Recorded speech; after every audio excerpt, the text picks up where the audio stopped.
Hello everyone, this side Manish Verma, founder of V2 academy. यार JEE main 2025 का application form तो चल रहा है, लेकिन बच्चे एप्लीकेशन फॉर्म को फिल करने में कई सारे प्रॉब्लम्स का सामना करना पड़ रहा है उनको। और यही एक वजह है कि अब तक डेटा देखे तो 1.5 लाख भी एप्लीकेशन फॉर्म नहीं पहुंचा है। अभी तक इससे कम ही रजिस्ट्रेशन हुए हैं। एक होता है फाइनल सबमिट, तो मैं फाइनल सबमिट की बात नहीं कर रहा हूं। अब तक 1.5 लाख बच्चों ने ही रजिस्ट्रेशन करा है। और जैसा कि आपको पता है कि लगभग 7 दिन हो चुका है एप्लीकेशन फॉर्म को स्टार्ट हुए।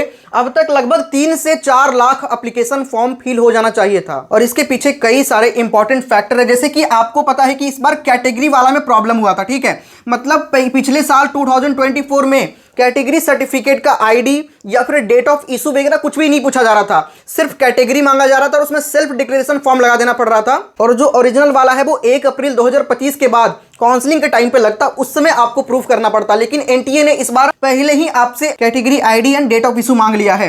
दूसरी बात, आधार कार्ड से कई सारे बच्चों के मिसमैच हो रहे हैं। जैसे जो बच्चा गुजरात साइड का है, तो गुजरात में होता क्या है ना कि पहले बच्चे का नाम, जैसे मान के चलिए किसी बच्चे का सुरेंद्र नाम है तो पहले सुरेंद्र होगा और उसके बाद फादर का नेम यहां पे होता है और उसके बाद इसका सरनेम होता है। लेकिन जब आप जेईई मेन के एप्लीकेशन फॉर्म को फिल करने जा रहे हैं तो वहां पे बोला जा रहा है कि 10th के मार्कशीट के अकॉर्डिंग आपको फिल करना है। तो कई सारे बच्चों के 10th के मार्कशीट में नेम कुछ और है और उनके आधार कार्ड में कुछ अलग है। इस वजह से मिसमैच होने की वजह से भाई आधार फेच हो ही नहीं पा रहा था। और इसको लेकर हमारे पास पहले भी कई सारे कमेंट आ चुके हैं। तो मैं आपको बताऊं कि एनटीए ने आपके इस प्रॉब्लम का सोल्यूशन कर दिया है। और एक बात आप और मानकर चलो कि जैसे जैसे आप एनटीए को चीजें बता रहे हैं वो एक एक करके प्रॉब्लम्स का सॉल्यूशन कर रहे हैं। ठीक है, एनटीए ने एप्लीकेशन फॉर्म को फिल करते टाइम एक पॉपअप जनरेट कर दिया है और इसमें उन्होंने साफ साफ क्लियरली मेंशन किया है कि जिस बच्चों के नेम मिसमैच कर रहा है वो आधार ऑथेंटिकेशन के टाइम पे तो वो अपना आधार कार्ड अपडेट करवा सकता है। ठीक है, आधार सुधा केंद्र जो होता है जहां पर जाकर के आपको आधार अपडेट कराना होता है।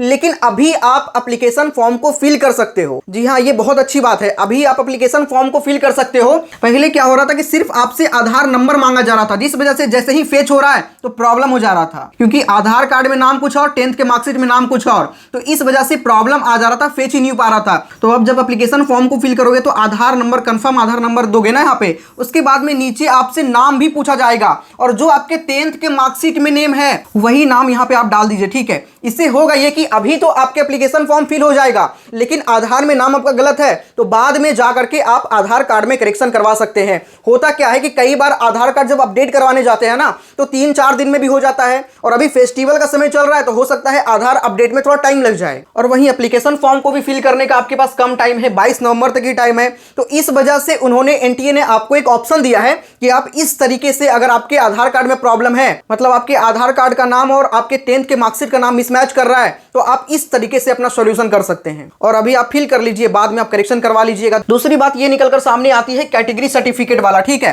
तो देखो कैटेगरी सर्टिफिकेट आईडी वाला जो प्रॉब्लम है ना, इसको लेकर हो सकता है कि जल्द ही एनटीए की ओर से कोई अपडेट जारी हो जाए। हालांकि हम लोग लगातार रीच आउट कर रहे हैं, एनटीए को मेल कर रहे हैं, हर तरीके से प्रयास कर रहे हैं कि इस पर जल्द ही कोई सॉल्यूशन हो जाए। बाकी पिछले वीडियो में मैंने आपको बताया भी था कि स्टेट वाला भी आप फिल कर सकते हो, थोड़ा पुराना है वो भी चलेगा। और ये चीजें मैंने एनटीए से बात करके रिकॉर्डिंग भी डाला था, आप में से बहुत सारे लोगों ने पिछले वीडियो में देखा भी था। ठीक है, तो आपको अगर कैटेगरी वाला में प्रॉब्लम है तो जाकर के हमारा पिछला वाला वीडियो देख लीजिएगा।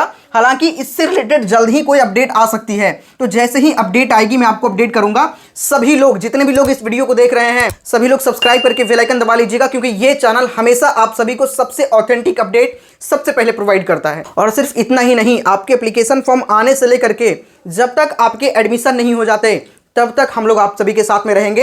इवन हमारी टीम ही आप सभी का काउंसलिंग भी करके देगी। बहुत सारे बच्चे ऐसे होते हैं जिसके अच्छे मार्क्स, अच्छे परसेंटाइल आने के बाद भी उनको सही कॉलेज नहीं मिल पाता है, तो वो सारी चीजें ना काउंसलिंग का हिस्सा है, तो वो हमारी टीम आपका करके देगी। बस आपको कुछ नहीं करना, सब्सक्राइब करके बेल आइकन दबाए रहना है, बाकी सारी टेंशन आप हम पे छोड़ दीजिए। बस आपका काम है मेहनत करके पढ़ाई करना, एक अच्छे रैंक लेकर के आना, बाकी रैंक आने के बाद का सारा काम आप मेरे पे छोड़ दीजिए। ठीक है, इसीलिए मैं कहता हूं कि सब्सक्राइब करके बेल आइकन दबा लीजिएगा। बाकी अगर कोई डाउट और बचता है तो कमेंट सेक्शन में कमेंट जरूर करिएगा, मैं आपको रिप्लाई करने का ट्राई करूंगा। ठीक है, चलिए मिलते हैं नेक्स्ट वीडियो में, तब तक के लिए जय हिंद।